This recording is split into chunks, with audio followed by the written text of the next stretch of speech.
గతంలో నా మిత్రుడు వ్యాపార భాగస్వామి మోసగాడైన కావ్య కృష్ణారెడ్డితో ఢీ కొట్టేందుకు అవకాశం వచ్చిందని వైసీపీ నాయకుడు కృష్ణారెడ్డి అన్నారు.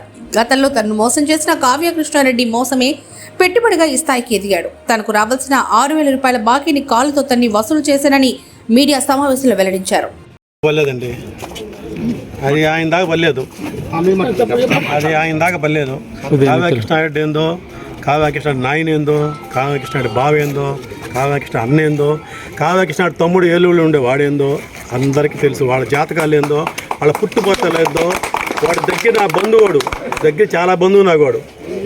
మేము ఇద్దరం కలిసి నా మాగుంట సుబ్బరామరెడ్డి గారు బతికున్నప్పుడు ఇంకా వారానికి చనిపోతాడు అనగా ఒక చిన్న ఫరం పెట్టాం.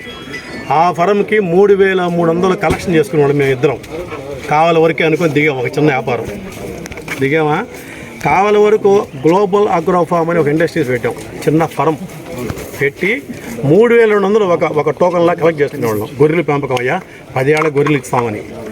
నాకు అర్థం కాదు, గొర్రెల పెంపకం 3 ఏళ్ళకి ఏమి ఇస్తాడు అని నాకు భయం వేసి 3వ రోజే అప్పటికైనా 5 యూనిట్లు దండే. 3,200 లెక్కన 5 యూనిట్లే అంటే 15,600 దండి.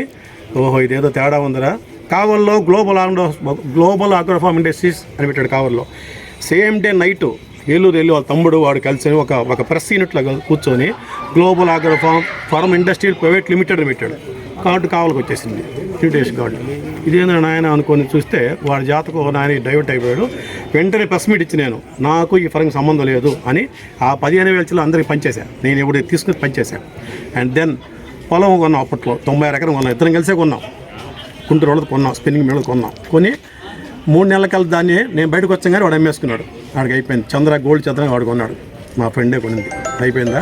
దాని తర్వాత జాతకం చెప్తా. ఇక్కడ ఒక చిన్న రియల్ ఎస్టేట్ స్టార్ట్ చేశాడు ముసనోళ్ళు. దాన్ని మీరు కావ్య అనండి, లేకపోతే రాఘవేంద్ర అనండి, ఇంకేదైనా, లేకపోతే లెక్క కావ్య అనండి, ఏమైనా అనండి. చిన్న ఫారం ఓపెన్ చేశాడు. దాంతో ఒక కచేరీ మెట్లు ఒక చిన్న ఆఫీస్ ఓపెన్ చేశాడు.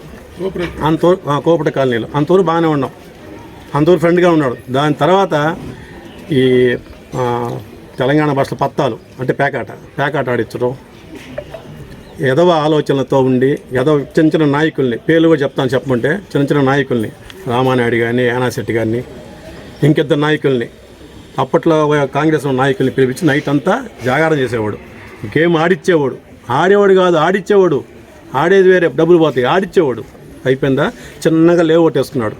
లేవొట్టేసి దానికి అమ్మాలంటే ఏం చేయాలా, పిల్లలు పెట్టాలి. మన వాళ్ళని ఏముంది కార్యకర్త అంటే ఎడ్యుకేషన్ చేయాలి కదా, మీడియేటర్ కావాలి. మీడియేటర్ పిలిపించుకున్నాడు. మీడియేటర్కి డబ్బులు ఇచ్చి ఎదవ ఆలోచనతో పేగాట అయిన తర్వాత డబ్బులు ఇచ్చి నైట్ కార్యక్రమాలు, అసాంఘిక కార్యక్రమాలు చేసేవాడు. ప్రత్యక్ష సాక్షి నేనే.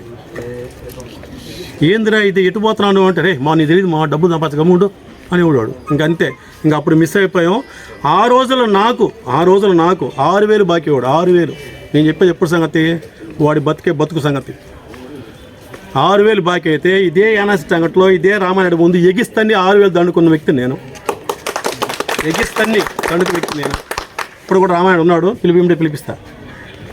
ఎగిస్తన్ని డబ్బులు దండుకున్న వ్యక్తి నేను. ఇంకా ఆ నుంచి మేము పలుకు కూడా మానేసాం. బంధుత్వం లేదు, గింజొత్తు లేదు, దారి మారిపోయిందని. అలాంటి వాడు ఈరోజు నాతో పెట్టుకున్నావు, నేను కావ్యానంటే ఎవడు జంకేవాడు ఎవడన్నా వాడికి. అందరూ గమనించాలా. ఆయన నిర్వాహకం ఇంటే అందరు బెత్తరబోతున్నా గమనించాలా. తోటి ఉన్న గుమస్తా, రే నువ్వు చేత ఏం చేసుకోపోరా అంటే వాడిని ఏం బేగలేపాడు. తోటి ఉన్న గుమస్తా రఘు అతని పేరు. అలాంటి వ్యక్తి వాడేంది ఆయన పెద్ద ఆయనతో పెట్టుకొని నా సంగతి తెలుస్తా, నేను తోడబడతా అంటే ఎవడు జంకతాడు. అలాంటి నీచ ప్రవృత్తి గల వ్యక్తి వాడు. ఇంతకంటే వాడి గురించి మాట్లాడితే అనవసరం మీరు సభాముఖంగా ప్రతిగాముఖంగా.